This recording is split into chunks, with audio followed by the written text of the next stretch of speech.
sekali semacam itu. Dia merasa paling benar. Rizik Syihab itu merasa paling benar dan merasa paling cucu Nabi, padahal tidak terkonfirmasi sebagai cucu Nabi Muhammad SAW. TV Al-Waha, Hot Inspiration. Assalamualaikum warahmatullahi wabarakatuh, sahabat TV Al-Waha dimanapun Anda berada, dari kawasan sejuk Buniwah Kerajaan, Kecamatan Bojong, Kabupaten Tegal, Jawa Tengah. Inilah channel TV Al-Waha, Hot Inspiration.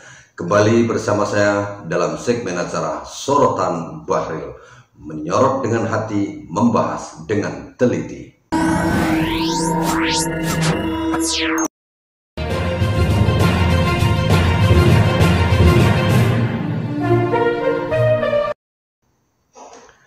Sahabat TV Al-Waha, setelah 1 hari sebelum Idul Fitri kemarin, TV Al-Waha saya pribadi membuat tantangan terhadap Rizik Syihab, dan saya sertakan di video tersebut nomor HP yang bisa dihubungi untuk tantangan saya menunggu Rizik Syihab di kuburan atau makam Muslim Desa Buniwah, Kecamatan Bojong, Kabupaten Tegal.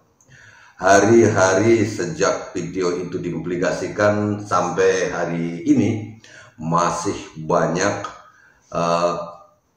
yang menghubungi nomor saya di nomor 08822 1498123, dari yang memberikan dukungan kepada kami, kepada TV Al-Waha, terutama kepada diri saya pribadi, memberikan dukungan sampai kepada yang orang-orang muhibin yang berusaha menteror, bahkan menantang saya, menantang balik kepada saya, sahabat TV Al-Waha. Nah, kepada Anda semuanya, sahabat TV Al-Waha, yang memberikan dukungan baik langsung melalui WA di nomor WA kami, dan juga melalui komen-komen di video TV Al-Waha ini, kami mengucapkan terima kasih yang sebesar-besarnya atas dukungan-dukungan Anda semuanya.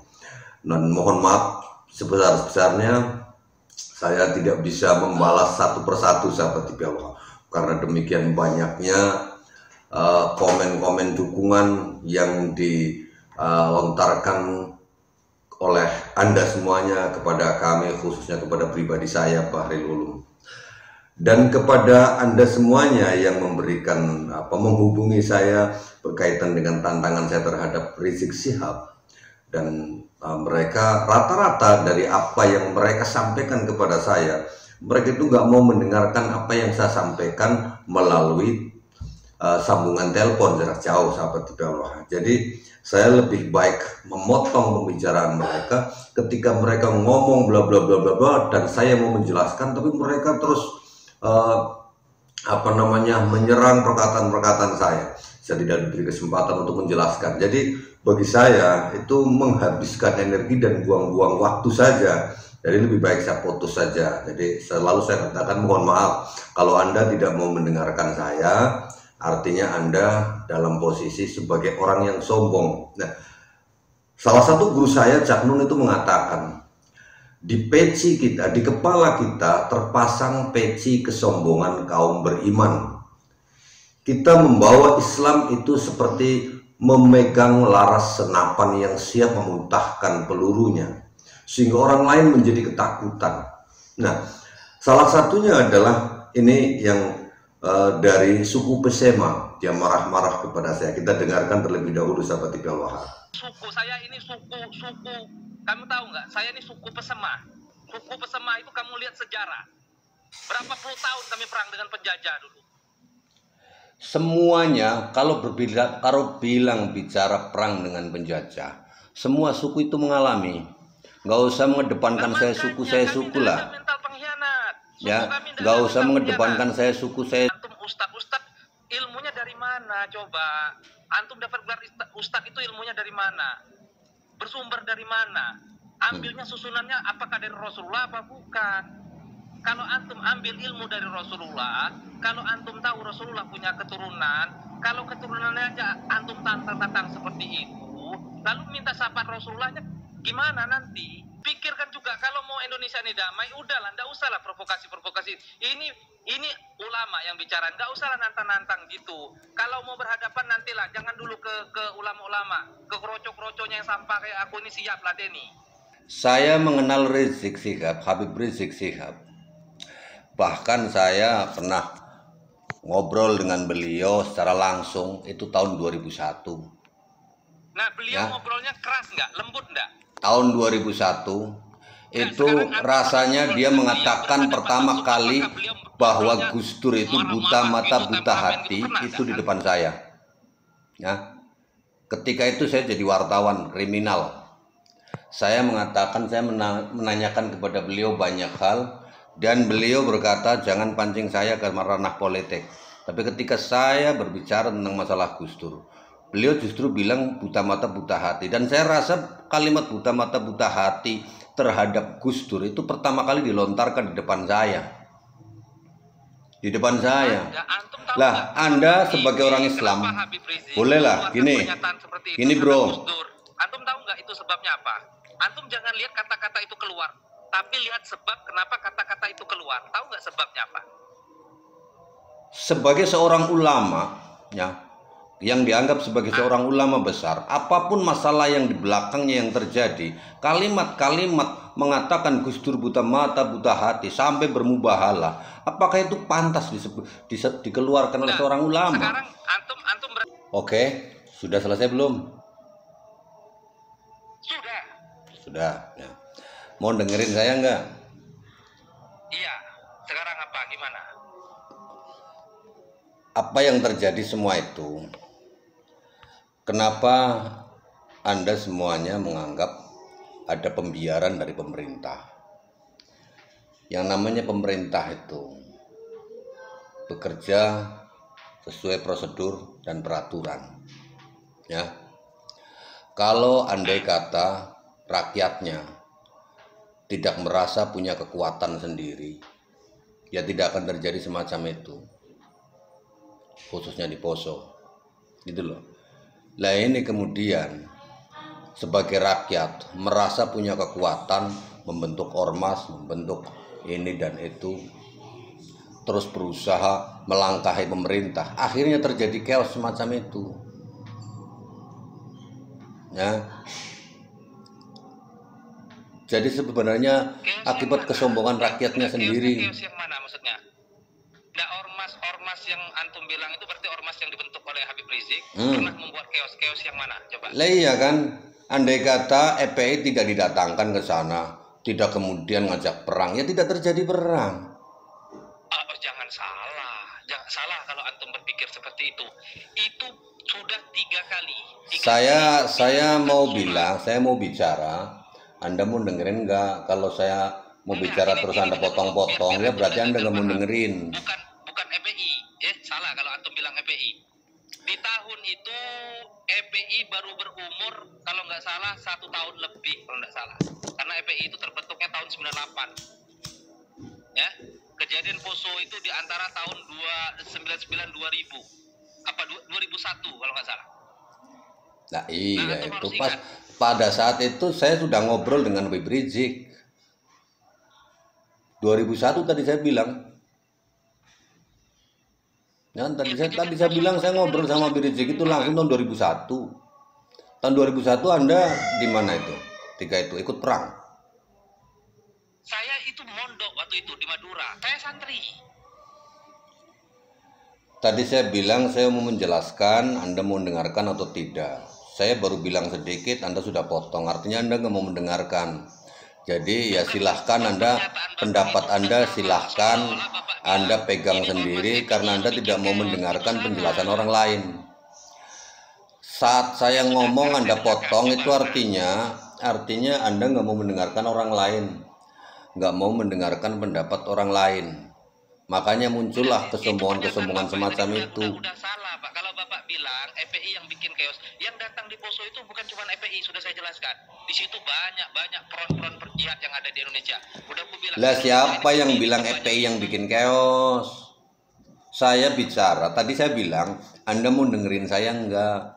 Tapi nyatanya begitu saya ngomong baru sebentar Anda sudah potong-potong, artinya Anda tidak mau mendengarkan pendapat orang lain. Ya. Dari tadi Anda bicara panjang, saya dengerin dan saya potong kok. Begitu saya ngomong Anda potong-potong terus. Artinya Anda itu udah sampai pada ranah kesombongan kaum beriman. Di kepala kita terpasang peci kesombongan kaum beriman. Bukan, saya ini seorang, udah saya bilang ke Bapak tadi, saya ini sampah, saya ini. Ketika saya ngomong, Anda ngomong sendiri, Anda nggak bakalan mendengarkan. Percuma saya ngeladenin. Percuma saya ngeladenin orang. Ketika ada orang lain ngomong terus dipotong-potong, itu saya percuma, buang-buang waktu dan energi. Nggak mau mendengarkan pendapat orang lain, percuma. Jadi mohon maaf yang sebesar-besarnya ya. Nah, itulah sahabat TV Al-Waha, potongan dari panjang sekali sebenarnya. Hampir setengah jam dia marah-marah di telepon. Dia menantang saya juga, menunggu saya di kampungnya di suku Pesema itu, suku Pesema Sumatera itu ya, yang mengatakan kami ratusan tahun. Jadi saya katakan semua suku di Indonesia ini pernah mengalami perang melawan penjajah, jangan salah. Nah, dia mengatakan, menanyakan saya ilmunya dari mana. Perkenalkan, nama saya Bahril Ulum.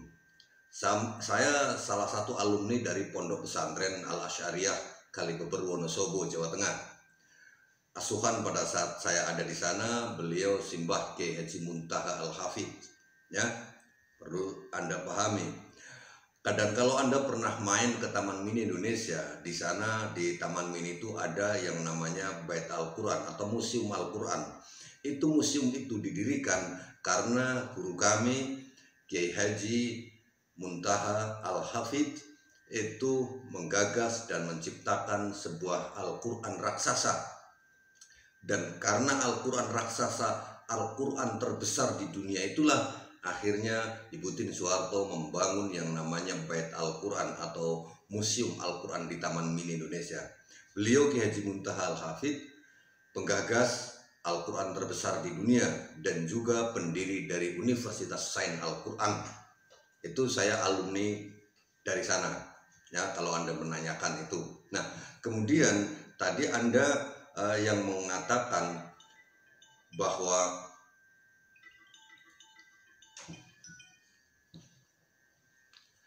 Anda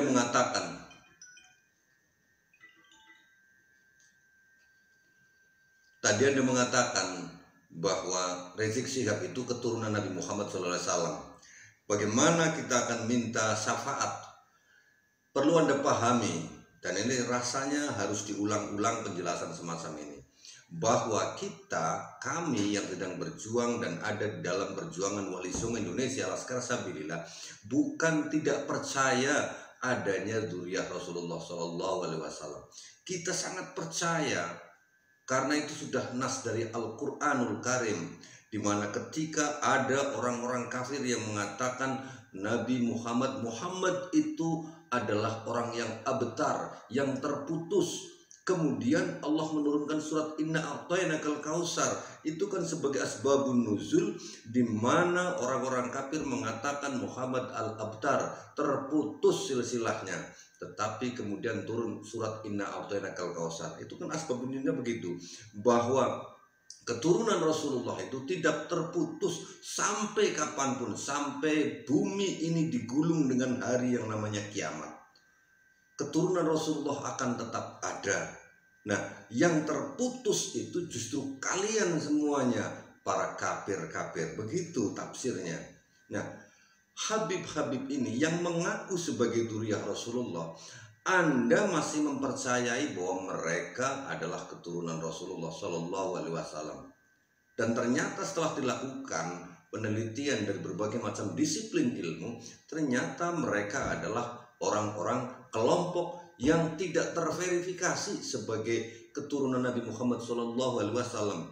Jadi perlu Anda garis bawahi dan Anda garis dengan tinta merah agar Anda paham bahwa kami dari perjuangan Wali Songo Indonesia Laskar Sabilillah yang sedang memperjuangkan itu bukan mengatakan bahwa Nabi Muhammad tidak memiliki keturunan. Kita hanya mengatakan bahwa Habib itu ternyata bukan keturunan Nabi Muhammad. Adapun keturunannya itu asli, namanya bukan Habib. Begitu bro. Masalah syafaat itu urusan Rasulullah. Saya pribadi saya mau dapat syafaat atau tidak, itu bukan urusan saya, urusan Allah dan Rasulnya. Saya nggak mengejar-ngejar syafaat. Buat apa ngejar-ngejar syafaat kalau kita terhadap Rasulullah sendiri melupakan dan membiarkan ketika Rasulullah ditelanjangi atau dikotori nasabnya seperti itu. Justru kami berharap agar Rasulullah SAW itu mencintai kami, karena yang kami lakukan adalah atas dasar cinta kepada Sayyidina Muhammad SAW sebagai Rasul pembawa risalah Islamiyah. Ya, sekali lagi, kami bukan tidak percaya adanya keturunan Nabi Muhammad. Kami sangat percaya, sangat yakin bahwa Nabi Muhammad itu memiliki keturunan sampai hari kiamat. Tapi ada sekelompok orang yang mengaku sebagai keturunan Nabi Muhammad dan ternyata digunakan untuk kepentingan mereka sendiri. Seperti orang-orang yang mengaku sebagai Habib, mengaku sebagai keturunan Rasulullah dari kalangan habaib. Mereka, khususnya ini FPI, Rizik Syihab. Kalau tadi saya di awal saya mengatakan bahwa salah satu guru saya mengatakan di kepala kita terpasang peci kesombongan kaum beriman. Kita membawa Islam selaksana memengokang laras senapan yang siap memuntahkan peluru. Orang takut. Coba FPI dengan aksi-aksinya itu membuat warga ketakutan. Karena tidak memancarkan kedamaian dan tidak memancarkan rahmah. Katanya rahmatan lil alamin, tapi aksi-aksinya pakai pentungan. Dan kemudian yang masalah di Poso, yang Anda bilang kontak Rizik Syihab mengatakan buta mata buta hati karena ada masalah Poso. Perlu Anda pahami bahwa ketika Gus Dur menjadi Presiden Republik Indonesia di tahun 2001 itu, di mana Rizik berapi-api mengobarkan perang di Poso, kita pakai logika saja. Pemerintah itu bekerja sedang mengatasi masalah yang ada di Poso. Itu masalah bukan masalah kecil dan tidak simsalabim langsung bisa diselesaikan. Bisa saja Gus Dur ketika itu langsung memerintahkan tentaranya untuk menyelesaikan, orang-orang itu ditembaki semuanya. Tapi akan berhadapan dengan yang namanya HAM, bro, begitu ya. Jadi harus disikapi dengan bijaksana. Pada saat itu 2001 itu negara kita dalam keadaan darurat. Beliau Kiai Haji Abdurrahman Wahid Gus Dur itu berpidato memberikan penjelasan kepada ratusan ulama di kota Wonosobo. Ya, pada saat itu saya mendengarkan beliau, Gus Dur itu menyampaikan bahwa dengan analogi sederhana, kita masih ingat betul bahwa selama kepemimpinan Presiden Gus Dur itu beliau adalah salah satu-satunya presiden yang paling banyak melawat ke negara lain. Yang Anda bilang, Rizik bilang juga, orang-orang bilang bahwa Gus Dur menggunakan aji mumpung jadi presiden bisa kemana-mana ke semua negara gratis, dibiayai oleh negara. Itu kan kata kalian semuanya, aji mumpung, nggak tahu apa yang dilakukannya. Pada saat itu dunia internasional itu sedang tidak percaya dengan pemerintahan Republik Indonesia, bro, ya. Sehingga Gus Dur menganalogikan ketika beliau memberikan ceramah di Wonosobo itu, ibaratnya rumah ini sedang terbakar. Ya, ibaratnya ada sebuah rumah sedang terbakar, apinya sedang berkobar-kobar besar. Dan ketika api sedang berkobar besar itu, banyak orang yang datang membawa jerigen berisi minyak tanah, akan memperbesar kobaran api yang sedang membakar rumah itu. Nah, kalau dihadang orang-orang yang membawa jerigen berisi minyak tanah itu, tidak akan mungkin, justru akan menjadi masalah dan nanti rumahnya akan semakin besar apinya dan akhirnya akan membumi hanguskan rumah tersebut. Maka Gus Dur pada saat itu bertindak tidak menghadapi orang-orang yang membawa jerigen itu, tetapi dia keluar keliling kemana orang-orang, di mana supaya orang-orang itu percaya bahwa rumah yang sedang terbakar itu bisa diatasi dan orang-orang yang membuat jerigen itu tidak jadi menyiramkan minyak tanahnya ke dalam api yang sedang berkobar-kobar itu. Itu analogi sederhana yang disampaikan oleh Gus Dur pada saat di Wonosobo. Nah, beliau ke luar negeri itu dalam rangka menumbuhkan kepercayaan kepada pemimpin-pemimpin negara di dunia bahwa kondisi Indonesia itu dalam keadaan baik-baik saja, supaya tidak jadi mereka berdatangan membawa minyak tanah ke dalam negara Republik Indonesia. Itu analogi sederhana. Mau Anda paham mau tidak itu urusan Anda ya. Nah, dan terbukti setelah Gus Dur itu keliling dunia kemudian pemimpin-pemimpin dunia mempercayai bahwa Indonesia dalam keadaan baik-baik saja. Nah, yang dilakukan Gus Dur terhadap kasus di Poso itu, kita masuk kepada mengerusut ke masalah Poso ya. Masalah Poso itu ketika ribut di sana adalah orang-orang Poso saja. Lantas organisasi-organisasi masyarakat seperti FPI, Al-Khair dan lain sebagainya, Jamiah Islamiyah yang merasa punya power terus mengobarkan perang, maka akhirnya disitulah ibaratnya Anda semuanya yang tergabung dalam ormas FPI, Al-Khair, Jamiah Islamiyah dan lain sebagainya yang datang ke Poso itu ibaratnya adalah orang-orang yang membawa jerigen berisi minyak tanah, sehingga mengakibatkan waktu yang lama untuk menyelesaikan kasus tersebut. Andai kata kalian semuanya tidak datang ke Poso, ya selesai dengan mudah. Jadi kedatangan kalian semuanya yang merasa berjihad melawan agama lain itu bukan menyelesaikan masalah, tapi malah menambah masalah. Begitu loh bro ya. Terus Anda katakan Gus Dur buta mata buta hati hanya karena keterlambatan menyelesaikan masalah Poso itu. Nah, saya sampaikan di sini karena ketika Anda nelpon ke saya, Anda ngomong bla bla bla bla bla panjang lebar, ketika saya ngobrol Anda tidak mau mendengarkan. Jadi saya mengatakan di sini agak lebih panjang pun sebenarnya saya ingin panjang lebar, tapi saya nggak enak dengan Anda semuanya yang menonton durasi videonya terlalu lama kan. Jadi intinya semacam itu. Saya nggak ingin lah panjang lebar videonya menjenuhkan. Jadi mohon maaf kepada saudaraku yang suku Pesema khususnya, kenapa saya berani melakukan tantangan terhadap Rizik Syihab? Karena sudah berulang kali semacam itu. Dia merasa paling benar. Rizik Syihab itu merasa paling benar dan merasa paling cucu Nabi, padahal tidak terkonfirmasi sebagai cucu Nabi Muhammad SAW. Coba Anda sekali-kali saja Anda tengok silsilahnya Rizik Syihab.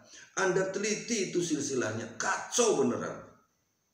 Kacau itu silsilahnya. Coba Anda teliti. Kalau Anda masih selaku menjadi muhibbinnya Rizik Syihab dan masih berapi-api dalam membela Rizik Syihab, saya yakin Anda belum meneliti yang namanya nasab Rizik Syihab. Atau jangan-jangan Anda sudah terbutakan oleh yang namanya syafaat. Cobalah berpikir secara logika. Hidup kita sebagai muslim tidak cukup dengan syafaat. Tidak cukup hanya mengandalkan saya mencintai keturunan Nabi Muhammad kemudian dapat syafaat santai. Enggak. Kenapa harus berpikir semacam itu? Terlalu dangkal kita pikirannya. Dan ilmu-ilmu baru, pengetahuan-pengetahuan baru, kita harus menerimanya sepanjang itu adalah suatu kebaikan. Kalau kita tidak menerima ilmu-ilmu baru, mestinya Islam saat ini, Anda semuanya sebagai umat Islam, ya jangan menggunakan ilmu-ilmu baru. Sholatlah pakai lantai pasir sebagaimana Rasulullah dahulu. Masjidnya jangan dipakai keramik, jangan pakai sajadah, sama seperti dulu Rasulullah ketika pertama kali membangun masjid. Ya, Qurannya jangan pakai mushaf yang sekarang, seperti dahulu ditulis di pelepah korma, di kulit hewan dan lain sebagainya. Kenapa sekarang Islam begitu indah, masjidnya bagus-bagus, sholatnya pakai keramik dan sebagainya? Itu karena kita menerima ilmu baru. Nah, demikian pula tentang ilmu nasab, ilmu tes DNA, ilmu filologi. Itu adalah perkembangan ilmu Islam untuk melihat bagaimana sesungguhnya siapa sebenarnya yang menjadi keturunan Rasulullah yang asli. Begitu bro. Jadi kepada saudaraku yang suku Pesema, yang mengaku suku Pesema, saya tidak mengatakan yang tadi saya katakan bahwa semua suku di Indonesia ini itu pernah mengalami perang melawan penjajah. Nggak usahlah kita menonjolkan diri. Saya suku Pesema ratusan tahun perang. Loh, kalau Anda bilang begitu, saya juga bisa bilang kami suku Jawa. Coba perang yang terkenal, suku Pesema pas perang Pangeran Diponegoro, kan paling terkenal Pangeran Diponegoro, Cut Nyak Din di Aceh. Semuanya itu ada di setiap pulau, di setiap suku ada perlawanan dari suku-suku bangsa Indonesia terhadap penjajah. Nggak usahlah kita menonjolkan diri. Nah, sekarang ini persoalannya bukan masalah keturunan Nabi Muhammad saja, tetapi sudah soal bangsa. Jadi saudaraku semuanya, khususnya saudaraku yang marah-marah yang tadi diwakili oleh salah satu orang, sebenarnya banyak yang nelpon dan juga banyak yang SMS, sampai nomornya itu banyak sekali yang masuk ke dalam HP saya. Tidak cukup waktunya untuk membuat tanggapan di sini. Intinya saya mohon maaf kepada Anda semuanya yang marah-marah di HP terus saya putus. Karena apa? Ketika Anda ngomong panjang lebar saya dengarkan, begitu saya mau ngomong Anda tidak mau mendengarkan, potong-potong terus, jadi menghabiskan waktu dan energi saya. Ya, sebagaimana tadi saya katakan bahwa kalau orang berdiskusi tidak mau mendengarkan lawan bicaranya, dia hanya mau didengarkan, maka dia sesungguhnya adalah orang yang sombong, merasa dirinya paling benar. Di kepala dia, di kepala Anda terpasang peci kesombongan kaum beriman. Demikian saja. Saya Bahril Ulum. Assalamualaikum warahmatullahi wabarakatuh.